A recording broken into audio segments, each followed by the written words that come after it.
প্রিয় দর্শক, আপনাদের প্রত্যেককে শুভেচ্ছা সহ আমন্ত্রণ জানাচ্ছি এনটিভির প্রতিদিনকার আয়োজন স্বাস্থ্য প্রতিদিনে। দর্শক, আপনাদের সঙ্গে আছি আমি ডাক্তার সাখাওয়াত হোসেন। প্রিয় দর্শক, আজকের এই অনুষ্ঠানে আমরা আলোচনা করব জেরিয়াট্রিক মেডিসিন বা সিনিয়র সিটিজেনদের চিকিৎসা পদ্ধতি নিয়ে। এ বিষয়ে কথা বলবার জন্য আমাদের সঙ্গে স্টুডিওতে উপস্থিত আছেন MH Samorita medical college and হসপিটালের জেরিয়াট্রিক মেডিসিন বিভাগের অধ্যাপক ডক্টর সামনুন এফ তাহা। চলুন এ বিষয়ে কথা বলে বিস্তারিত প্রয়োজনীয় পরামর্শগুলো জেনে নেই স্যারের কাছ থেকে। স্যার, আপনাকে আমন্ত্রণ। ধন্যবাদ আমাকে আমন্ত্রণ জানানোর জন্য। স্যার, এই geriatric medicine, geriatric disease, senior citizen, এইসব কথাগুলো এখন পপুলার হচ্ছে বা আমরা বেশ শুনতে পাচ্ছি। যদি একটু আমাদের বুঝিয়ে বলেন জেরিয়াট্রিক গ্রুপ অফ পিপল বা এই গ্রুপের লোক কারা এবং এদেরকে আলাদা করে গুরুত্ব দেওয়ার কারণ কি, বা এই বয়সে কী রোগ বেশি হয়? সাধারণত 60-এর ঊর্ধ্বে গেলে সেই পপুলেশনটাকে জেরিয়াট্রিক পপুলেশন বলা হয় অথবা সিনিয়র সিটিজেন বলা হয়। আমাদের দেশে গত নভেম্বরে মহামান্য প্রেসিডেন্ট কিন্তু 60 মানুষকে সিনিয়র সিটিজেন হিসেবে স্বীকৃতি দিয়েছেন, রাষ্ট্রীয়ভাবে স্বীকৃতি দিয়েছেন। কারণটা হচ্ছে গিয়ে, আপনি যদি ধরেন 71 সালের কথা, তখন আমাদের দেশে একজন মানুষ বাঁচত মাত্র 42 বছর, আর আজ একজন মানুষ গড়ায়ু আজকে গড়ায়ু এসছে 71 বছর। তো 71 বছর অ্যাভারেজ, তার মানে কোনো মানুষ 90-100 বছর এরকমও বাঁচছেন। আমার যে সবচেয়ে বয়স্ক রোগী, উনি 104 বছর বয়স, কিছুদিন আগে মারা গেলেন আনফরচুনেটলি, আমার অনেক বছরের রোগী। তো মানুষের গড়ায়ু বেড়ে যাওয়ার কারণে এটার উপরে গুরুত্ব সারা পৃথিবীতে বাড়ছে। আগে মনে করা হতো যে বোধহয় সিনিয়র সিটিজেন দেখা যায় শুধু পশ্চিমা বিশ্বেই, কিন্তু এখন দেখা যাচ্ছে আমাদের ডেভেলপিং দেশগুলো, স্পেশালি মিডল ইনকাম কান্ট্রিগুলোতে সিনিয়র সিটিজেন্সের সংখ্যা খুব দ্রুত হারে বেড়ে যাচ্ছে। কারণ রোগ প্রতিরোধের বিষয়ে আমরা সচেতন হচ্ছি, চিকিৎসা পদ্ধতি, লাইফস্টাইল সবই পরিবর্তন হচ্ছে এবং আমরা এগিয়ে যাচ্ছি সে কারণে। হ্যাঁ, ধরেন এমডিজি গোলে ছিল কি, শিশু মৃত্যু হার কমানো, তাই না? এবং শিশু মৃত্যু হার কমানো এবং বিভিন্ন অসুখ যেটা নর্মাল ইনফেকশাস ডিজিজ, সেগুলো কমিয়ে ফেলার কারণেই, আমাদের সাফল্যের কারণেই কিন্তু এখন দেখা যাচ্ছে মানুষ অনেক দিন পর্যন্ত বাড়ছে। এখন এই জন্য, আর একসময় শুনতাম ডায়রিয়া ডিসেন্ট্রিতে মারা গেছে, এখন কিন্তু আর সেই পরিস্থিতি বাংলাদেশের নাই। এখন দেখা যাচ্ছে যে নন কমিউনিকেবল ডিজিজ, যেমন হার্টের অসুখ, ডায়াবেটিস এবং অন্যান্য ক্যান্সার, এইগুলোতে উচ্চ রক্তচাপ, এইগুলো বেশি হচ্ছে। এবং এইগুলো কিন্তু বেশি হয় কিন্তু ওই বয়স, একটা নির্দিষ্ট বয়সের পরেই, এবং সিনিয়র সিটিজেনদেরই এটা বেশি হয়। তো শুরুতে যেটা বলছিলাম যে জেরিয়াট্রিক মেডিসিন, আমরা মেডিসিনের ডাক্তার বলতে, চিকিৎসক বলতে সাধারণ অর্থে বুঝি যে এই বিষয়ে বিশেষজ্ঞ একজনের কাছে গেলেই হবে। তো এরপরে এই যে internal medicine, community medicine, family medicine, এরকম অনেক নাম আমরা শুনছিলাম, পেডিয়াট্রিক মেডিসিন। আবার জেরিয়াট্রিক মেডিসিন, এই বিষয়টা কি এবং এর আওতায় আপনারা কি ডিল করেন? কোন গ্রুপের লোকদের বা কখন আপনাদের কাছে যাবে? সিনিয়র সিটিজেন, 60 যাদের বয়স, তাদেরকে চিকিৎসার কিছু চ্যালেঞ্জ উপলব্ধি করি আমরা যারা মেডিসিনের মানুষজন, যে একই সাথে একটা মানুষের কয়েক ধরনের অসুখ থাকে। হয়তো দেখা যাবে একই জনের ডায়াবেটিস আছে, ব্লাড প্রেশার আছে, হার্টের অসুখ আছে, মেমোরি লস আছে, হয়তো 3-4 ধরনের অসুখ থাকে, যেটা বয়সে বেশি, কোমরবিডিটি, মাল্টিসিস্টেমিক ডিসঅর্ডার যেটাকে বলি। তো এই ধরনের রোগীর সমস্যা হচ্ছে গিয়ে যে একটা জিনিস ঠিক করলেন তো আরেকটা জিনিস সমস্যা দেখা দিল। সেই জন্য জেরিয়াট্রিক মেডিসিনের যে কনসেপ্টে আসছে, দুটা জিনিস খুব ইম্পর্টেন্ট। একটা হচ্ছে গিয়ে যে অসুখ না, এখানে মানুষটাকে পুরোপুরি চিন্তা করতে হবে। যে একটা মানুষের, আপনি একজন এন্ডোক্রাইনোলজিস্টের কাছে গেলেন, সে আপনার ডায়াবেটিস চিকিৎসা করলে আপনি ভালো হয়ে গেলেন, কিন্তু ওইখানে আপনার আরও 3 ধরনের অসুখ আছে। সেই জন্য জেরিয়াট্রিক মেডিসিনের উদ্দেশ্যটাই হচ্ছে গিয়ে একটা মানুষকে তার সামগ্রিকভাবে বিবেচনা করে চিকিৎসা দিতে হবে। এখানে কিন্তু ওষুধ দিয়ে সারিয়ে তোলা কিন্তু একমাত্র উদ্দেশ্য না। আমরা এটাকে বলি মাল্টিডিসিপ্লিনারি অ্যাপ্রোচ। মাল্টিডিসিপ্লিনারি অ্যাপ্রোচে আপনি আমার অভিজ্ঞতার কথা বলি, যেহেতু জেরিয়াট্রিক মেডিসিনে আমার পড়াশোনা ইংল্যান্ডে, ওখানে ওরা কিভাবে করে, প্রতিদিন সকালবেলা যখন ওয়ার্ডে যেতাম তখন দেখা যেত একটা রোগী নিয়ে বোর্ড মিটিংয়ের মতন বসতো, যে ওই বোর্ড মিটিংয়ের মধ্যে ডাক্তার থাকতেন, ফিজিওথেরাপিস্ট থাকতেন, নিউট্রিশনিস্ট থাকতেন, অকুপেশনাল থেরাপিস্ট থাকতেন, এবং বিভিন্ন ধরনের ডাক্তারও অনেক সময় উপস্থিত থাকতেন। এটার উদ্দেশ্য হচ্ছে গিয়ে সবাই মিলে বসে একটা রোগীর ব্যাপারে ডিসিশন নেওয়া হতো, যে আচ্ছা তার এই সমস্যা কি করলে কি হবে। এটা কিন্তু এটাকে একটা নতুন ধরনের এক ধরনের চিকিৎসা পদ্ধতি যেটাকে বলা হয় মাল্টিডিসিপ্লিনারি অ্যাপ্রোচ।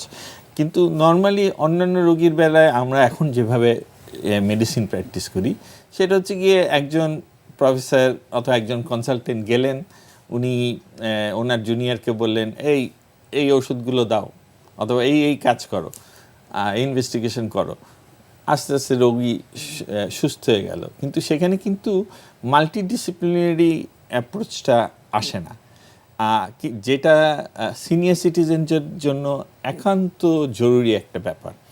আবার এখানে একটা মানুষকে ধরেন একজন কম বয়সী মানুষ যখন অসুস্থ হয়, তাকে আপনি সুস্থ করে দিলেন, সে হাঁটতে হাঁটতে বাসায় চলে গেল।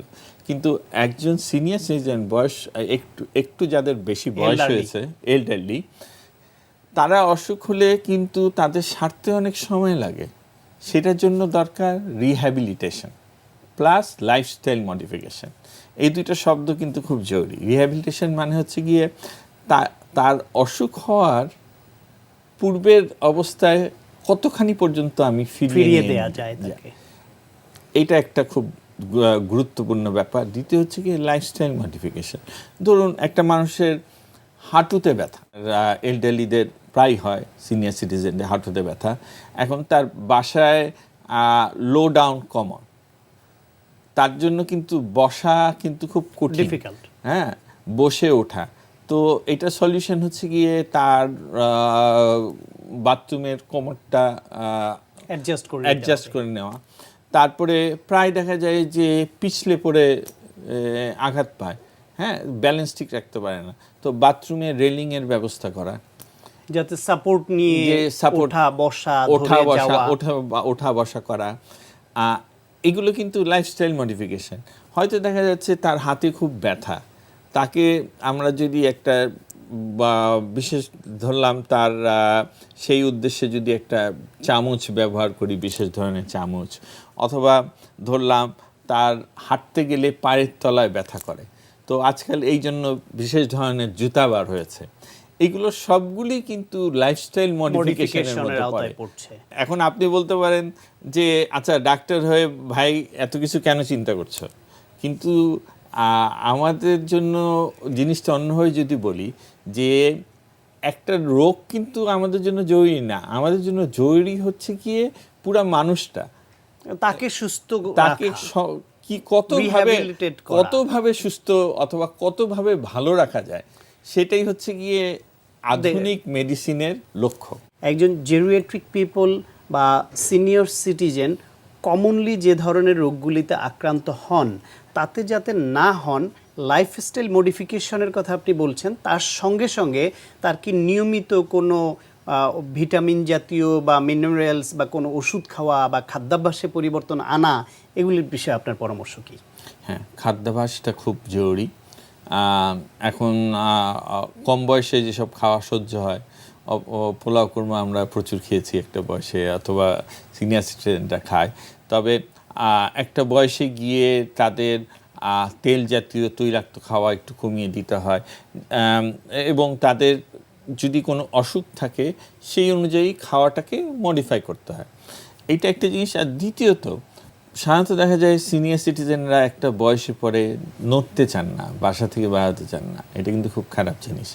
তাদেরকে রেগুলার এক্সারসাইজ করতে হবে, রেগুলার বাইরে বেড়াতে হবে। যেমন আমি বলি, ডিপ্রেশন একটা কিন্তু খুব বড় সমস্যা সিনিয়র সিটিজেনদের মধ্যে, তারা অন্য কারোর সাথে মিশতে চাচ্ছেন না, হ্যাঁ, সোসাইটিটা তা মনে হচ্ছে যে সোসাইটি তাকে অ্যাকসেপ্ট করতে পারছে না, কিন্তু ওই ডিপ্রেশন থেকে বার হয়ে আসার জন্যই তাকে কিন্তু মানুষের সাথে মিশতে হবে, বিভিন্ন জায়গায় যেতে হবে। এটা কিন্তু একটা খুব জরুরি ব্যাপার। তো এই ধরনের ছোটোখাটো অনেক ব্যাপার আছে যেটা করে একজন সিনিয়র সিটিজেন যথেষ্ট ভালো থাকতে পারেন অনেক দিন পর্যন্ত, এবং নিজেকে এইভাবে মডিফাই করে নিতে হবে, পরিবর্তনের সঙ্গে সঙ্গে খাপ খাইয়ে নিতে হবে। আশা করছি আমাদের সিনিয়র সিটিজেনরা তা করবেন। আপনাকে অনেক ধন্যবাদ স্যার। জি, আপনাকে অসংখ্য ধন্যবাদ। প্রিয় দর্শক, আমরা শুনছিলাম জেরিয়াট্রিক মেডিসিন বা সিনিয়র সিটিজেনদের যেসব রোগ ব্যাধি হয় তার প্রতিকারের পথ, প্রতিরোধের পথ নিয়ে গুরুত্বপূর্ণ পরামর্শ। আশা করি আপনাদের কাজে লেগেছে। লোয়ার ব্যাকের স্পাইনটাকে করার জন্য, স্ট্রং করার জন্য আমরা ফোর্থ যে মুভমেন্টটা করাবো সেটাকে আমরা বলি হচ্ছে বজ্রাসন। তবে নর্মাল যে বজ্রাসনের যে মুভমেন্ট, স্ট্যাটিক মুভমেন্ট যেটা থাকবে না, এটা বজ্রাসনের সাথে আমরা মডিফাইড করে এর সাথে কিছু মুভমেন্ট আমরা সেট আপ করবো। আমরা বলেছিলাম যদি মুভমেন্টটা না থাকে, যদি স্ট্যাটিক মুভমেন্ট থাকে, স্ট্যাটিক অবস্থা যদি থাকে, তাহলে you will become more flexible but not strong. আর যখন আপনি মানে রিপিটেশন করছেন উইথ দ্য মুভমেন্টস, তখন যে জিনিসটা হবে you are getting flexible and strong. কারণ আমরা দুইটাকেই করতে হবে, মানে ফোকাস করতে হবে। কারণ আমরা জানি না যে আপনার লোয়ার ব্যাক ইনজুরিটা কোন কারণে হয়েছে। It could be hyper, it could be hypo. তবে হাইপার হোক আর হাইপো হোক, আমরা যেটা হাইপার আছে তাকে যে আমরা করে ফেলবো, মানে এক্সারসাইজ করে যে হাইপো করে ফেলবো তা না। আবার যেটা হাইপো আছে তাকে আমরা এক্সারসাইজ করে যে স্ট্রং করে ফেলবো সেটাও না। এটা আমরা বলি balance. It's not the hyper and hypo, it's not the weak and strong. যে জিনিসটা করতে হবে that should be a balance. কারণ ব্যালেন্স যদি থাকে তখনই আপনি সুস্থ হবেন। আর যদি বেশি স্ট্রং হয়ে যান তখন স্ট্যাবিলাইজারগুলো উইক হবে। আবার যদি বেশি উইক হয়ে যায় তাহলে আরেক দিকে হবে, মানে সমস্যা হবে। এই জন্য আমরা ট্রাই করবো যে how to make a balance. এই জন্য আমরা দেখাবো যে এই বজ্রাসনটা কীভাবে উইথ দ্য প্রপার মুভমেন্টের সাথে কীভাবে করতে হবে এবং কীভাবে এটার সাথে থেরাপিটিক ভ্যালুটাকে অ্যাড করতে হয়। বারবারই বলছি, with the same thing, breathing, movement of the spine will move the limbs. তাহলে জিনিসটা প্রপারলি হবে। যদি এমন হয় ব্রিদিং ইজ নট প্রপার এবং you are moving the limbs and then secondary moving the spine, then যেটা হবে আপনার স্পাইনে ব্যথা বেড়ে যাবে, কমবে না। এই জন্য বারবারই বলছি, ব্রিথটা হবে আপনার স্পাইন দিয়ে। স্পাইন যখন মুভ করবে, স্পাইন আপনার লিম্বসগুলোকে মুভ করাবে, তাহলে ব্যথা কমবে, তা নাহলে কমবে না। ওকে, এখন দেখুন কীভাবে আমরা এক্সারসাইজটা করাচ্ছি। গো। ওকে, নর্মাল বজ্রাসনে বসলো, কিন্তু যে জিনিসটা করলো ফুললি সিটেড না, ঠিক আছে, জাস্ট নীল ডাউন সিচুয়েশনে। ওকে, এই অবস্থায় থেকে he will breathe in. Go. Yes, যখন ব্রিথ ইন করছে, chest expand, spine goes up. যদি হয় ইউ সি দ্য অ্যালাইনমেন্ট, এই অ্যালাইনমেন্টে চলে আসবে। ওকে, আউট, ব্রিথ আউট। ইয়েস, যখন ব্রিথ আউট করছে হাতটা ধরে ফেলবে for more flexibility. Okay, like this. যদি এমন হয় যে কেউ ওইরকম ফ্লেক্সিবল না, যে হাত ধরতে পারছেন না, ধরার দরকার নেই, জাস্ট হাতটা পিছন দিকে রাখবেন, মাথা মাটিতে রাখতে পারছেন না, যতটুকু যায় ততটুকুই, হিপসটা পায়ের সাথে লাগছে না, না লাগলে কোনো নেই, সমস্যা নেই, যার যতটুকু ফ্লেক্সিবিলিটি থাকে ততটুকু দিয়েই করবেন। Okay, breathe in. ইয়েস, এটা কন্টিনিউয়াস মোশনে করবেন। Breathe out. Yes, same thing, breathe in. Okay, breathe out. Good. Okay, stand up. সিকোয়েন্সের ফোর্থ মুভমেন্ট হচ্ছে সেম থিং। আবার বলে রাখি, অনেকে একটা কনফিউজ থাকবেন, যেহেতু হি ইজ মুভিং ডাউনওয়ার্ডস, সামনের দিকে ঝুঁকছে। খেয়াল করে দেখবেন ও আসলে সরাসরি সামনের দিকে ঝুঁকছে না, he is going little bit, একটু অ্যাঙ্গেলে যাচ্ছে। দ্যাট মিনস হোয়াট, মুভমেন্টটা হচ্ছে তার হিপস থেকে, ফ্রম দ্য হ্যামস্ট্রিং থেকে। Indirectly he stretching the lower back, the muscles. এমন না যে স্ট্রেটলি যাচ্ছে, যদি স্ট্রেটলি যায় তখন যে জিনিসটা হবে লোয়ার ব্যাকের উপর তার ওয়েটটা পড়বে, তখন সেই পারে ব্যথাটা বেড়ে যাবে। কিন্তু যখন স্ট্রেচিং হয়ে যাচ্ছে, এটা আমরা বলি বডি মুভমেন্টের যে ম্যানিপুলেশন, যে বডি বুঝতে পারছে না কী হচ্ছে, কিন্তু আলটিমেটলি যে জিনিসটা হচ্ছে ওই জায়গাটা হিলিং হচ্ছে, কারণ ওই জায়গাটা ব্লাড সার্কুলেশন হচ্ছে। ব্লাড সার্কুলেশন যত বেশি হবে, all the nerves will get the nutritions, তখন যে জিনিসটা হবে ওর হিল করা সহজ হয়ে যাবে। যদি এটাও কোনো সমস্যা থাকে সামনে ঝোঁকাটা, এই জন্য আমি বলি সামনে ঝোঁকার বিষয়টা আপনার কোনো এক্সপার্টের সাথে একটু যদি বুঝে নেন তাহলে সমস্যাটা হবে না। তাহলে অনেকে দেখা যায় যে যারা নর্মালি এগুলো দেখে করেছে বাসায়, তারা খুব একটা বেনিফিটেড হয়নি এই কারণে তারা সরাসরি ঝুঁকে যাচ্ছে, অথবা কোনো বইতে যেভাবে লেখাচুরি হয়ে দেখে সরাসরি ঝুঁকে যাচ্ছে, এতে তার ব্যথাটা বেড়ে যায়। আমি কিন্তু বারবারই বলছি, এটা কিন্তু স্ট্রেচিং মুভমেন্ট হবে, ইটস নট বেন্ডিং মুভমেন্টস। যদি প্রপারলি জিনিসটা করতে পারেন, কয়েকদিনের ভিতর দেখবেন যে আস্তে আস্তে আপনার লোয়ার ব্যাকের ব্যথাটা কমে যাবে। প্রিয় দর্শক, হঠাৎ আমাদের কাউকে যদি সাপে কাটে, তখন চিকিৎসকের কাছে যাওয়ার আগে পর্যন্ত আমাদের করণীয় কি? চলুন সে বিষয়ে শুনি আজকের প্রাইমারি কেয়ার। সাপে কাটলে কি করবেন? সাপে কাটলে আমরা সহসাই দেখি মানুষজন খুবই বেশি দুশ্চিন্তাগ্রস্ত হয়ে পড়েন এবং আতঙ্কিত হয়ে কি করবেন বুঝেন না। তো আমরা মনে করি যে সাপে কাটলে আতঙ্কিত হবার কিছু নেই, কারণ বাংলাদেশে আমাদের আশেপাশে যে ধরনের সাপ থাকে তার অধিকাংশই বিষধর বা বিষাক্ত সাপ নয়। আমরা একটি জরিপে দেখেছি যে শতকরা 100 ভাগের মধ্যে 8 ভাগ সাপ বিষধর হতে পারে। তো আপনার যেই সাপটি কেটেছে সেটি মনে করা যাবে না যে সেটি বিষধর সাপ, তবে এটিকে অবহেলাও করার কোনো সুযোগ নেই, কারণ সেটি বিষধরও হতে পারে। আমরা চিকিৎসার ক্ষেত্রে যেটি বলবো, আপনারা হাত পা গুটিয়ে বসে থাকলে হবে না, অবশ্যই চিকিৎসকের কাছে যেতে হবে। তার আগে এই সময়টুকুর মধ্যে আপনারা যেই কাজটি করে ফেলতে পারেন সেটি হলো, যেই স্থানে আপনার সাপে কেটেছে সেই জায়গাটি স্যাভলন বা পরিষ্কার কিছু দিয়ে আপনারা পরিষ্কার করবেন, এবং সাপে যেই জায়গাটি কেটেছে তার কিছু উপরে অবশ্যই কাপড়, আপনার গামছা, লুঙ্গি এই জাতীয় কোনো কাপড় দিয়ে আপনারা ওখানে একটি বাঁধ দেবেন। এই বাঁধনটা অবশ্যই খুব বেশি আঁটো হবে না, এটা এরকম হতে পারে একটি আঙ্গুল যদি তার নিচ দিয়ে দেওয়া যায় তাহলে সেই আঙ্গুলটি চলে যাবে। এরকম বাদ দিয়ে আপনি অবশ্যই যত দ্রুত সম্ভব তাকে চিকিৎসা কেন্দ্রে নিয়ে যাবেন। এর মধ্যে একটি কথা খুবই গুরুত্বপূর্ণ, সেটি হচ্ছে যে আমাদের দেশে ওঝার কাছে যাবার একটি প্রবণতা মানুষের মধ্যে থাকে। তো এটি করতে গেলে অবশ্যই সময়ক্ষেপণ হয়, এবং যদি সেটি বিষধর সাপ হয়ে থাকে তাহলে আপনার ক্ষতির পরিমাণ বাড়তে পারে। সেক্ষেত্রে আমরা অবশ্যই পরামর্শ দেব আপনি যত দ্রুত সম্ভব এই বাঁধন সহ চিকিৎসা কেন্দ্রে যাবেন। তারপরে চিকিৎসা কেন্দ্রে আপনার বাকি চিকিৎসার মাধ্যমে আপনি কিন্তু সাপের কাটা থেকে বেঁচে থাকতে পারেন। এবং আমার মনে হয় যে এখানে আতঙ্কগ্রস্ত হয়েই মানুষ বেশি মারা যায়, কিংবা আতঙ্কগ্রস্ত হয়ে হার্ট অ্যাটাক করেও অনেক সময় মারা যেতে পারে।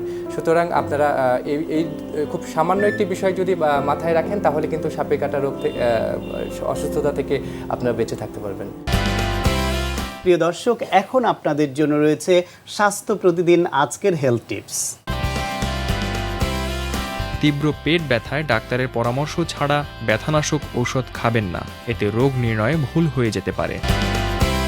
প্রিয় দর্শক, এই অনুষ্ঠান সম্পর্কে আপনাদের যে কোনো মতামত বা পরামর্শ থাকলে লিখে পাঠাতে পারেন এই ঠিকানায়। প্রযোজক স্বাস্থ্য প্রতিদিন, এনটিভি, বিএসসি ভবন, 7তলা, 102 কাজী নজরুল ইসলাম এভিনিউ, কারণ বাজার, ঢাকা 1215।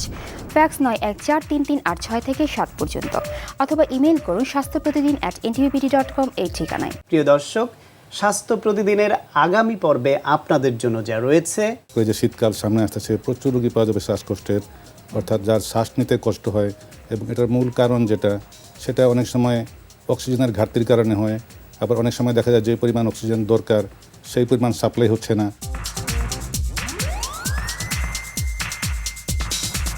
প্রিয় দর্শক, বিশ্বের যে কোনো প্রান্ত থেকে যে কোনো সময় এনটিভিতে সম্প্রচারিত সংবাদ ও অন্যান্য সকল অনুষ্ঠান উপভোগের জন্য ভিজিট করুন আমাদের পূর্ণাঙ্গ ওয়েব পোর্টাল www.ntvbd.com। দর্শক, আজ এ পর্যন্তই। সবাই ভালো থাকুন, সুস্থ থাকুন এবং অবশ্যই নিরাপদে থাকুন। দেখা হবে আগামীকাল ঠিক একই সময়ে।